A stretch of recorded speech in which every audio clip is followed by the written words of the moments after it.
This is the VOA Special English Agriculture Report. Some people say eating hot chili peppers can help you breathe easier if you have a cold. Others believe that chilies give you more energy. All we know is that people have been growing chilies for centuries.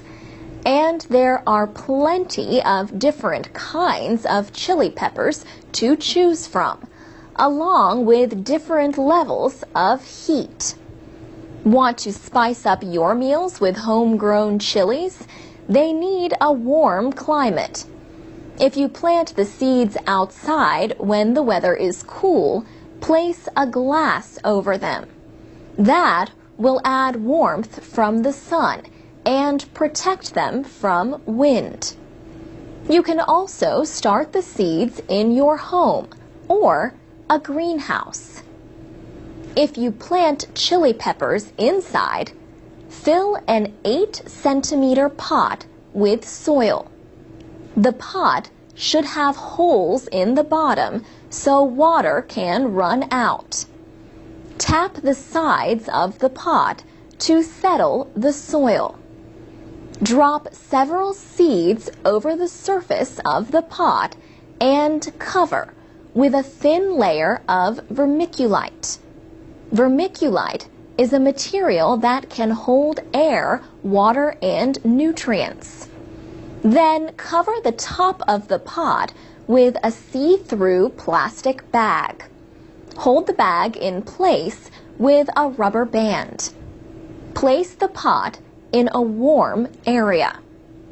When the chilies start growing, take off the bag. When the plants have reached about 2 centimeters high, place each one carefully in its own 8-centimeter pot. When the roots show through the holes in the bottom of the pot, transplant each seedling into a 12-centimeter pot.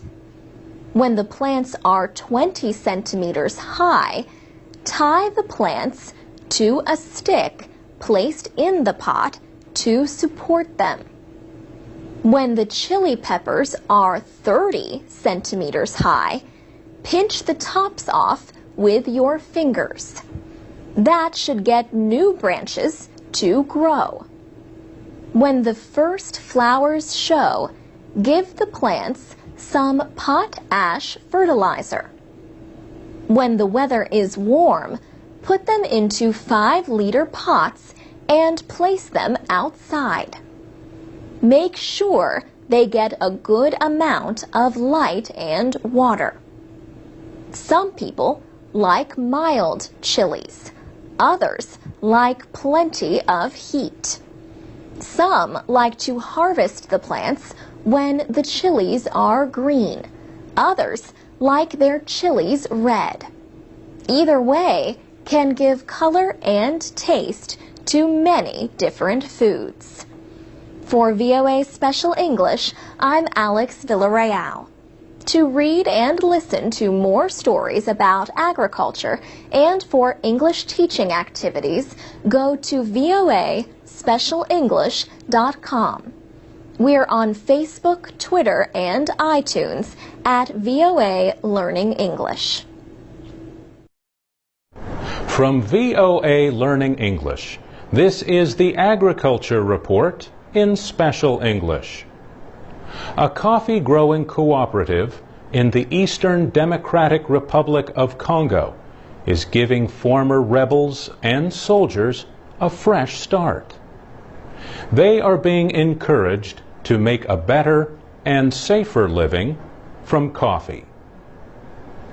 The cooperative, or co-op, is called Sopakdi. Its headquarters are in Minova, a town along Lake Kivu. Many people trying to escape conflict have moved there. The co-op began in 2003. The co-op's president, Joachim Munganga, says getting a fair trade certificate for the group's coffee took 2 years. The group had to meet standards for respect for the environment and workers' contracts. This year, the co-op won an organic certificate. It now has 7 buyers in Europe, the United States, and Japan. The purpose of the co-op is not simply to produce coffee. The founders of Sopakdi were trying to find ways to help resolve ethnic conflicts in the area. So they brought coffee producers together and persuaded them to form a co-op. Members of rival ethnic communities now work together at the co-op's different offices. They all work for themselves, but they also work together to elect leaders and promote common interests.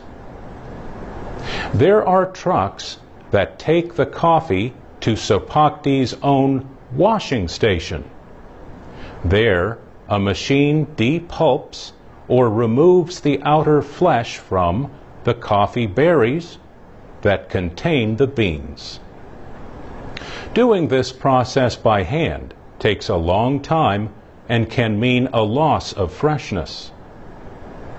About 160 people work at the washing station. Many were fighters in the past. One former rebel says he is very happy with his new job.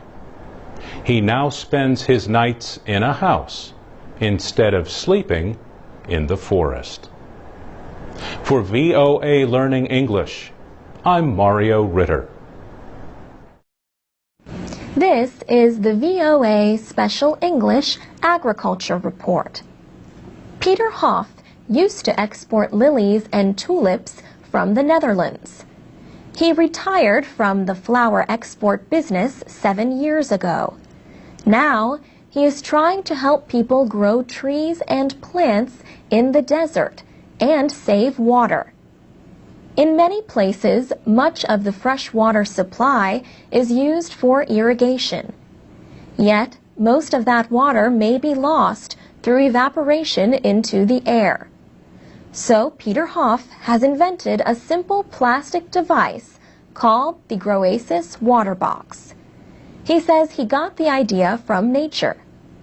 He says if you look at the Rocky Mountains in the United States, you find trees all over the mountains.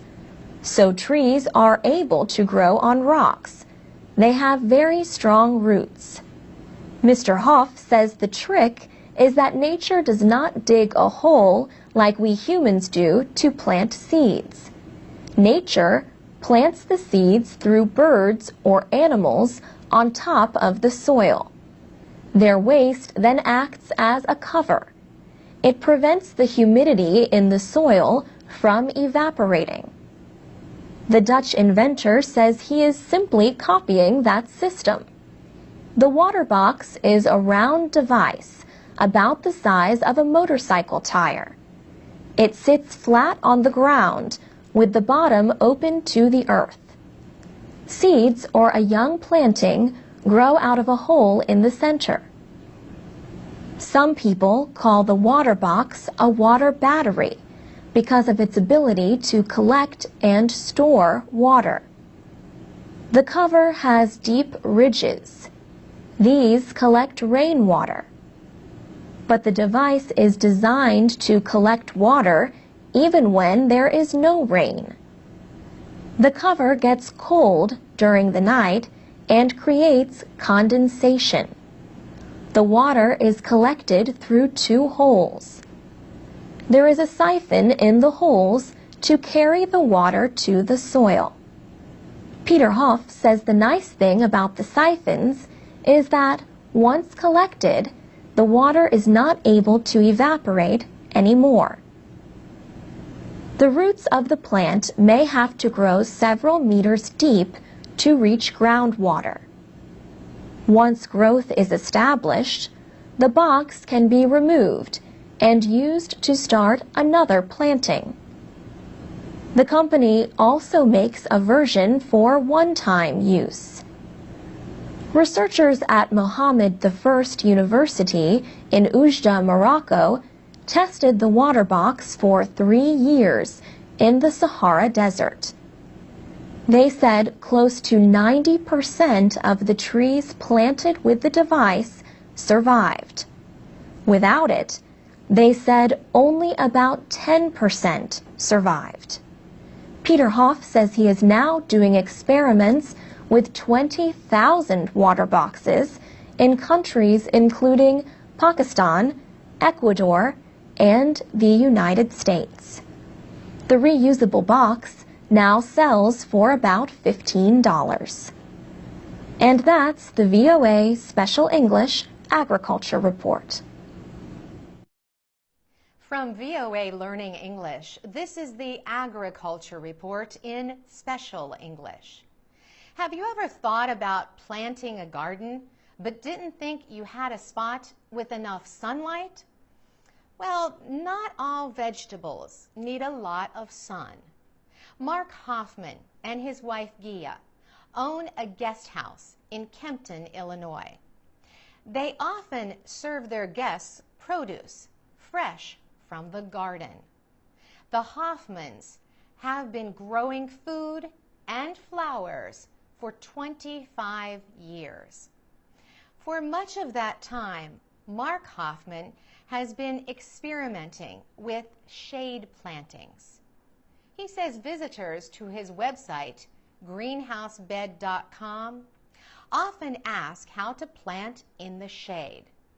There are a lot of choices. For example, he grows tomatoes near oak trees. Big oak trees can produce a lot of shade.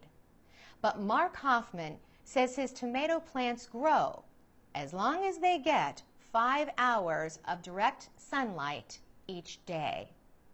He also plants asparagus around a tree at its drip line. That is the area below the outer limit of the branches. The Hoffmans' website includes a list of vegetables, flowers, and herbs that have produced acceptably for them in partial shade. These include broccoli, daylilies, horseradish, Irish potatoes, oregano, and winter onions. Mark Hoffman says plants with wider leaves seem to do better in the shade. He also finds that his potatoes do better in partial shade than in full sun. Time of day, brightness of the sun, and shadows from trees, walls, and buildings all influence how much or how little sunlight falls on plants. Curtis Swift at Colorado State University says people interested in shade planting should also remember something else. The term shade can describe different amounts of darkness, and it can even mean different things in different parts of the world. For VOA Learning English, I'm Carolyn Persutti. This is the VOA Special English Agriculture Report. Food prices are down from their record highs in February of 2011, but prices are still higher than they were a year ago. In a year of Arab protests, high food prices helped fuel the anger against oppression, corruption, and poverty. Many experts think the political fires in Egypt and other countries started in the summer of 2010 in Russia. Heat, drought, and wildfires destroyed 1/3 of Russia's winter wheat crop. World food prices rose after Russia halted wheat exports. The last time food prices jumped was in 2008. At that time, Egypt was also among the countries where food riots and demonstrations took place. Riyaf Naqshbandi is a professor in the Department of International Business at American University in Washington. He agrees that food prices played a part in the Arab revolutions. At the end of the day, the most crucial reason for the Arab Spring is basically economic. And so, consequently, when a citizen cannot have enough money to purchase food and feed his family, definitely that will create a kind of upset with the system. Professor Naqshbandi says an event like climate change can affect food production in many countries. But in a globally connected economy, even an event in one country can be felt worldwide. Cornell University economist Chris Barrett says another problem is that gains in farm production have slowed. He says, what we are seeing right now is the bitter harvest of very poor investments in agriculture research over really the last 20 years. Shenjin Fan is head of the International Food Policy Research Institute in Washington. He says the return of high prices in 2011 offers some important lessons. If investment in food production does not increase, he says, then the world will continue to see high prices, and price hikes will come more often. He says food supplies are not growing enough to meet the demand of 7 billion people. The world is expected to add 2 billion more by the middle of the century. And people in emerging economies like China are eating more meat, which requires more animal feed. But in 2011, for the first time, the United States used more maize or corn for biofuels than for animal feed. The good news is that high prices always encourage farmers to grow more. A record harvest in 2011 is helping to ease food prices in many parts of the world, but not all. For VOA Special English, I'm Alex Villarreal. This is the VOA Special English Agriculture Report. Last week, we discussed how to grow vegetables in partial sun. This week, we learn how to protect vegetables from too much sun. Curtis Swift is an extension agent at Colorado State University. He says shading plants from intense sunlight in hot weather can increase production. Tomatoes, peppers, eggplants, and okra and other members of that family drop flower buds and young fruit when the plant temperatures exceed 32 degrees Celsius. Plants can get sunburn. Yellow spots may appear on their leaves and fruit. These areas can become thin and white as plant tissue is affected. Curtis Swift says shade can help correct these problems. What it does is it actually allows the plant to give off adequate water, which cools the tissue. He suggests shading plants with bed sheets, shade cloth, or brush. In other words, sticks and branches. Cut them about 1 meter long and stand them in the ground on the south and west sides of plants. Anything you can put over the plant. A lot of people can cut brush at the edge of the field and stick that into the soil on the south and west side of the plant and provide some shade. Curtis Swift says if you use cloth sheeting, suspend it at least 5 centimeters above the plants. That way there is enough space for bees to fly around. Be careful not to cover plants too closely. which could trap heat and defeat the purpose of shading. People can also buy canopies to shelter their plants. Some canopies have narrow strips of metal or wood to provide either sunlight or shade, depending on the position of the sun. Curtis Swift says shading works with field crops as well as vine crops, like squash. People sometimes plant shrubs or trees to shade their vegetables, but he says tree roots compete with the vegetable roots. The veggies may not get enough nutrients and water. Now here are a few comments on last week's report about shade growing. Ko from South Korea wrote, "I can't imagine plants in the shade for most of the day without sunshine. That's a really creative idea."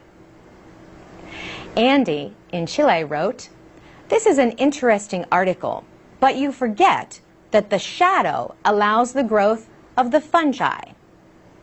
And Slava in Croatia recalled, "Once I grew small tomatoes on a balcony under a roof.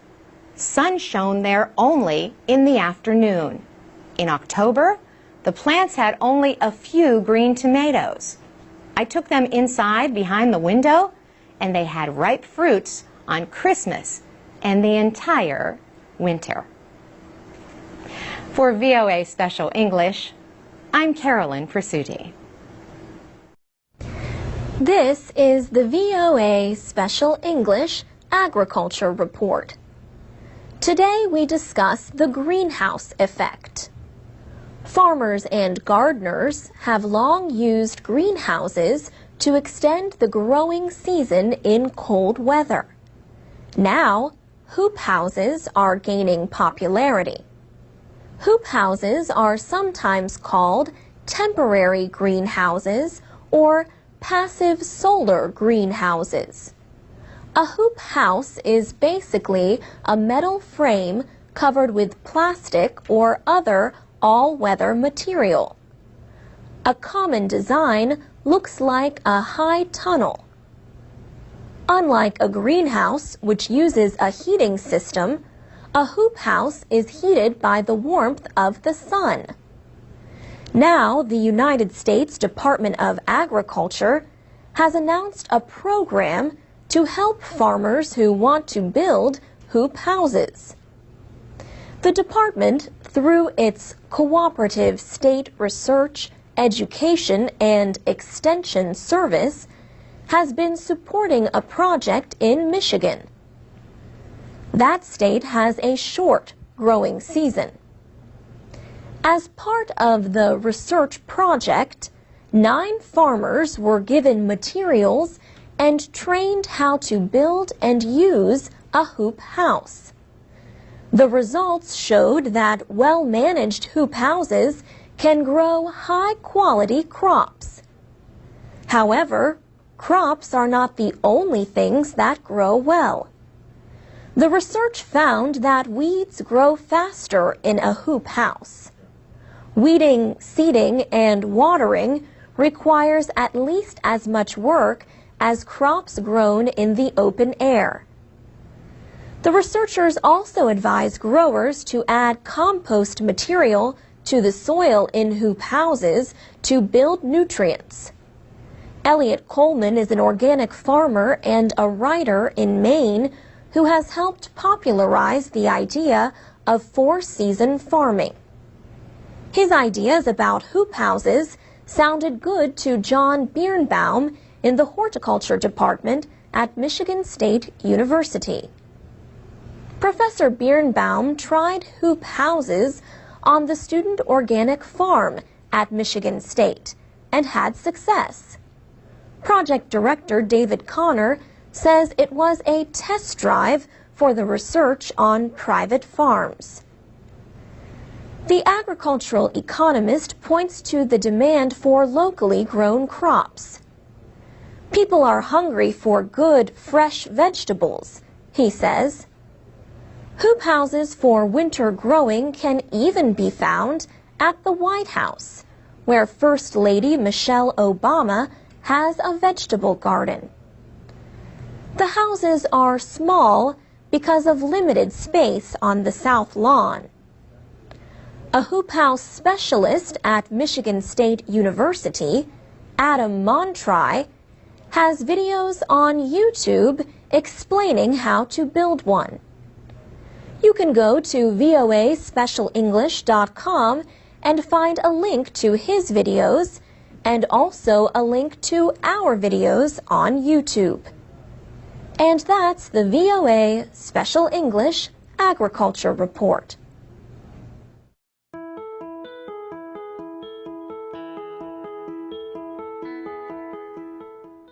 From VOA Learning English, this is the Agriculture Report.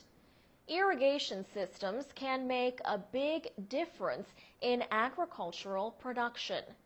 Irrigation can also improve the lives of farm families. However, a new study says bringing water to dry areas can also spread malaria.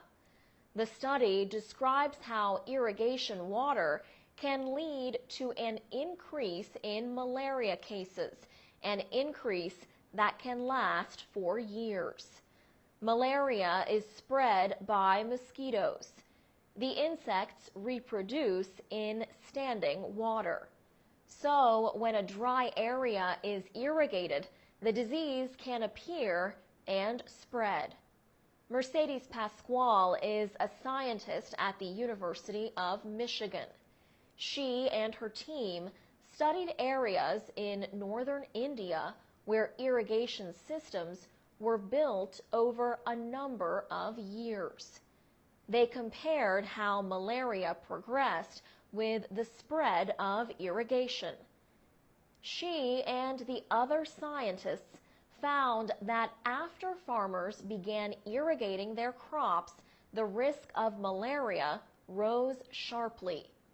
At first, the team thought the number of cases rose because there was little effort to control mosquitoes.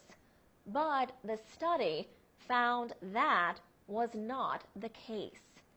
The researchers found that high rates of malaria continued for 10 years or longer, even after mosquito control efforts were in place. Mercedes Pasquale suggests that irrigation projects need to limit places where mosquitoes might reproduce. She also says health officials may need to try other methods of malaria prevention that would work for long periods of time. The researchers agree that irrigation helps farming in areas with low rainfall.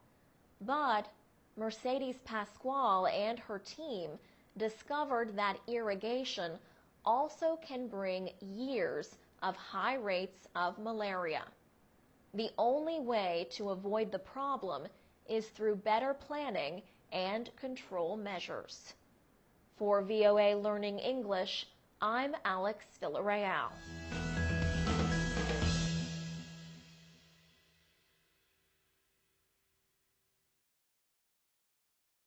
This is the VOA Special English Agriculture Report. Onions come in different sizes, shapes, colors, and flavors, from mild and sweet to hot and strong. A full-grown onion plant has roots, bulbs, and leaves. The leaves are long, thin, and hollow. They stand straight up and thicken at the bottom to form a bulb. Onions are biennials. Their life cycle is 2 years long, but they are usually picked during their first year, after flowers form and the bulbs stop growing. Onions grow best in loose, fertile soil. They can grow in many different climates.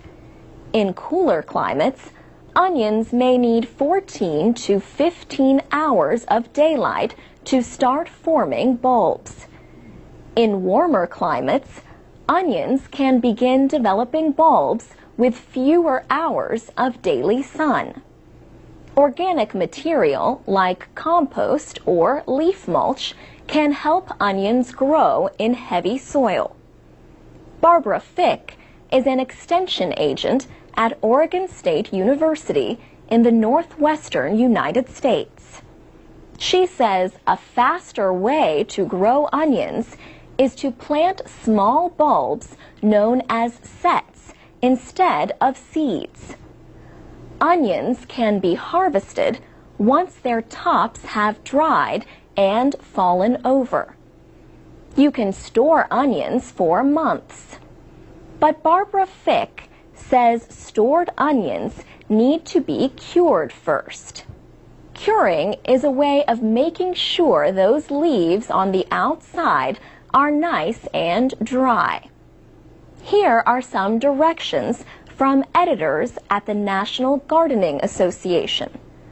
First, dry the onions in the sun for a day or so.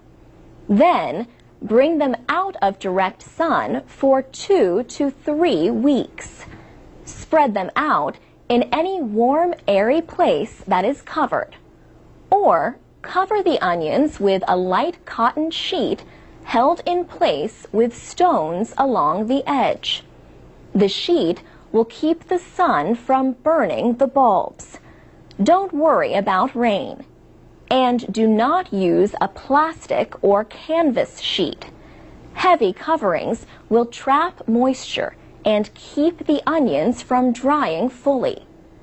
Turn the bulbs a couple of times to help them dry evenly. After curing the onions, you can hang them indoors in mesh bags to dry even more. There should be no wet spots on the onions when they are put in storage. Editors at the National Gardening Association say the longer onions are cured, the better they will keep. Some people cut off the top leaves before curing onions. If you do that, do not cut the leaves any closer than 2.5 centimeters from the bulb. For VOA Special English, I'm Alex Villarreal. For more stories about gardening, including more advice about growing onions, go to voaspecialenglish.com. This is the VOA Special English Agriculture Report. Bulbs are underground plant stems. They provide food for a shoot. Some bulbs produce flowers year after year. Gardening experts say tulips, daffodils, and other bulbs are not very difficult to grow. Bulbs do well in climates with a cold season. They are placed in the ground about the time of the first frost. But with the right preparation, they can also grow well in places where the ground never freezes. Mike Lizotte of American Meadows, an online store, says before you start, you need know whether to plant tender bulbs or hardy bulbs. If you live in a cold area, a tender bulb will need special care when the growing season is over. Mike Lizotte says if you want that bulb to survive or come back, you would need to literally dig it out of the ground and bring it inside to a warm area because it will not survive. But he says a hardy bulb, like a daffodil or tulip, can stay in the ground all year because it prefers cold temperatures. Sandra Mason from the University of Illinois Extension Service has some suggestions to get a good start on planting bulbs. First, the most important thing is to choose a place with soil that drains well. She says how wet the soil is, that ends up being a big issue.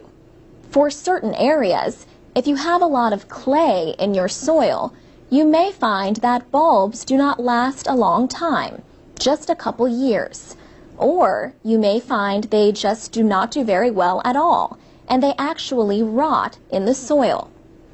Sandra Mason suggests planting most big bulbs, like tulips or daffodils, about 15 to 20 centimeters deep.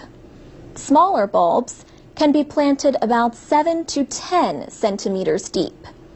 She says she enjoys planting smaller ones, like snowdrop bulbs. Bulbs should be planted with their pointed end up toward the surface, but some bulbs do not seem to have a pointy end. In that case, Sandra Mason says look for an eye that might have a stem. But don't worry if you cannot find one. She says the good news is the bulbs will figure it out. Bulbs will need water right after planting unless it has been raining regularly. And they will continue to need water as they grow. Do not use fertilizer for the first year. After that, if you do fertilize the bulbs, do not mix the fertilizer in the planting hole. It could burn the roots. There is a trick people can use to grow bulbs in places where the ground never freezes. Keep the bulbs cold in a refrigerator for about 3 months.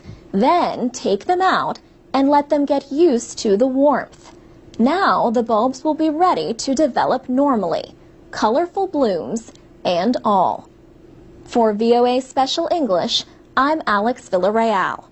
You can learn more about the world every day and learn English at the same time at voaspecialenglish.com.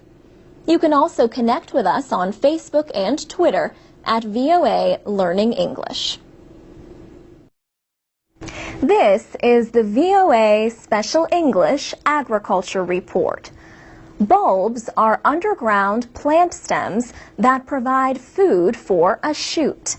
Some bulbs produce flowers year after year. Gardening experts say tulips, daffodils, and other bulbs are not very difficult to grow. Bulbs do well in climates with a cold season.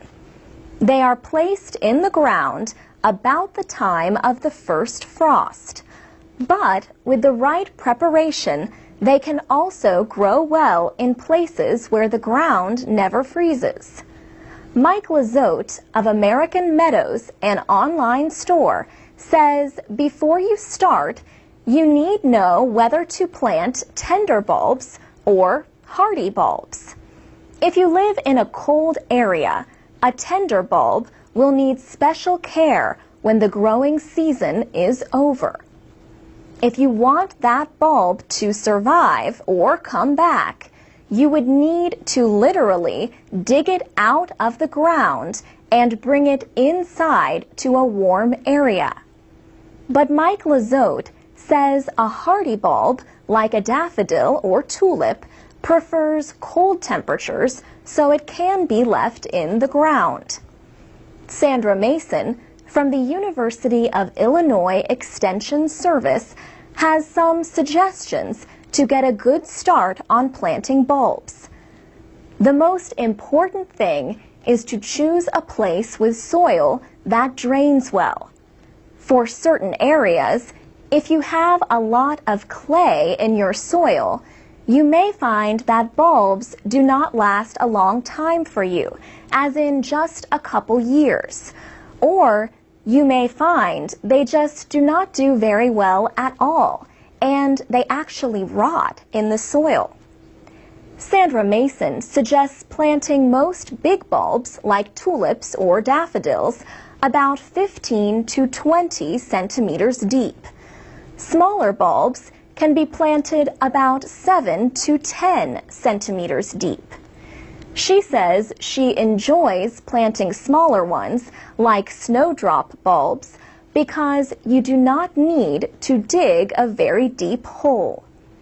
Bulbs should be planted with their pointed end up toward the surface, but some bulbs do not seem to have a pointy end. In that case, Ms. Mason says look for an eye that might have a stem, but don't worry if you cannot find one. Bulbs will need water right after planting, unless it has been raining regularly. And they will continue to need water as they grow. Do not use fertilizer for the first year. After that, if you do fertilize the bulbs, do not mix the fertilizer in the planting hole. It could burn the roots. There is a trick people can use to grow bulbs in places where the ground never freezes. Keep the bulbs cold in a refrigerator for about 3 months. Then take them out and let them get used to the warmth. Now, the bulbs will be ready to develop normally, colorful blooms and all. For VOA Special English, I'm Alex Villarreal. This is the VOA Special English Agriculture Report. Kickstarter is a website where people give money to support creative projects. It started in 2009, mostly to help artists and musicians. Now, inventors, people starting businesses, and a growing number of farmers are raising money on this site for crowdsourced funding. Josh Brill and Meadow Squire grow vegetables and rice in Teignmouth, a town in the northeastern state of Vermont. Last year, they used Kickstarter to raise more than $6,000 to increase their rice production. 76 people watched the couple's 6-minute video and believed enough in their dream to send them money. Another farmer in Vermont, Scott Nelson, raised almost $9,000. He wanted to document the growth and development of his farm to teach others who are interested in organic farming, as a video explained. Bigger ideas have raised much more for some farmers among the projects on Kickstarter. In all, on a recent day, there were 4,500 creative projects seeking money on the site. Site officials reported $3 million in weekly pledges. To raise money on Kickstarter, people need to think of a project with a clear goal. Then, they need to get the project approved by the site. Many project creators make a video to explain what their project is and why people should support it. Projects have a time limit, generally about 30 days, to meet their funding goal. Kickstarter uses an all-or-nothing funding method. Projects do not get any money unless they meet their goal. Kickstarter gets 5% of the money raised, but only if the goal is met. Amazon.com takes another 3 to 5% for credit card processing fees. To get people to pledge money, projects also include a list of thank you gifts for different levels of support. Josh Brill and Meadow Squire gave supporters rice, seeds, and, for fun, good karma points. They say they are happy with their experience using the site to raise money for their new rice paddies. Meadow Squire calls it free advertising for them. Many people now know they grow rice and know more about their farming practices. She points out that the experience would not have been the same if they had just gotten a loan from a bank. Josh Brill says one pledge came all the way from New Zealand. In his words, when someone is willing to put up their money for your farm, that means something. It's like you would feel bad if you couldn't succeed for them. For VOA Special English, I'm Alex Villarreal.